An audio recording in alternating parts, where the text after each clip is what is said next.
as you can see, new room. Let's go. So I moved on Wednesday and checked out of my old room on Thursday. All four of us in here in this room are LDS, which is pretty nice because previously I was the only Mormon. In fact, one of my suite mates just got her mission call to the Texas Houston mission. Friday was an interesting day. I got back from my ballroom dance class and ran into one of my friends from my Asian Civ class. She was headed to a Buddhism / martial arts exhibition thing from her Zen theater teacher. She's an Asian studies major. She invited me and I tagged along with her. It was a lot of fun to see Kung Fu and Iaido and Kendo and recognize things from Taekwondo because, you know, like all of Taekwondo's upper belt stuff is Kung Fu. All of it. It's just, this is Kung Fu. So that was really familiar. I was like, oh yeah, I can do basically all of that. So that was fun, but then we tried to get back. It's a pretty simple route, just 7 stops on the red line, but 2 or 3 of them didn't show up. Just no train.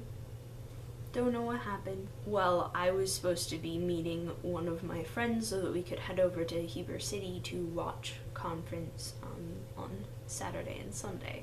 So after I finally gave up and texted said friend to come pick us up because the train wasn't coming, like a minute after I sent that text, the train finally came. I was impressed with the timing. We get to Heber City at like 10 at night, go to bed, get up, watch general conference. Conference was, of course, amazing. My favorite talk was Elder Hales because he had a lot of good life advice for people in my age range who are doing things like I'm doing. My one issue was my friend's 2 littlest sisters who were like 7 and 8 and very loud.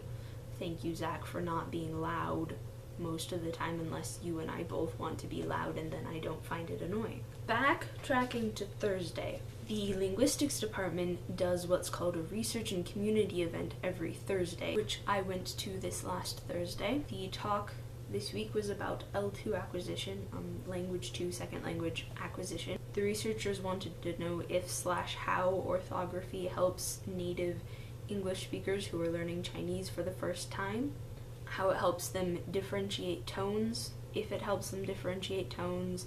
I'm not sure they told them about tones. They just kind of expected they'd figure it out.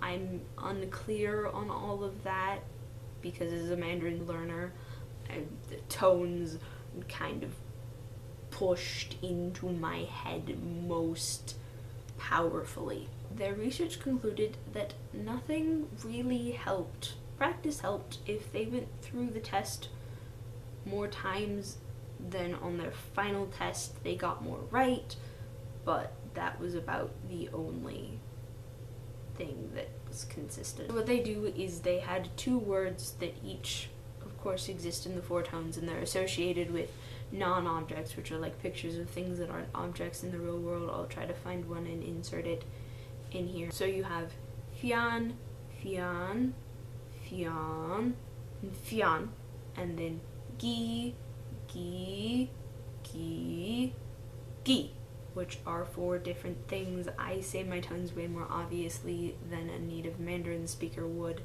because I'm learning and tones are really important. My one issue with this is I kind of need to do a 1 to 2 page write-up on it, and I'm not sure what to write about. Note, a write-up is for extra credit. We'll see. I'll figure something out. This Monday and Tuesday have been pretty uneventful. My biggest thing is I have a Chinese midterm tomorrow, which should be pretty easy. We just have to do a skit. I'm memorizing it tonight. No sweat. Next week's video might be late because I'll be in Capitol Reef or Leeds with Dad, and I don't know what my Wi-Fi or data access is going to look like, so that'll get up when it gets up. We'll see what happens. Zach, have a wonderful week.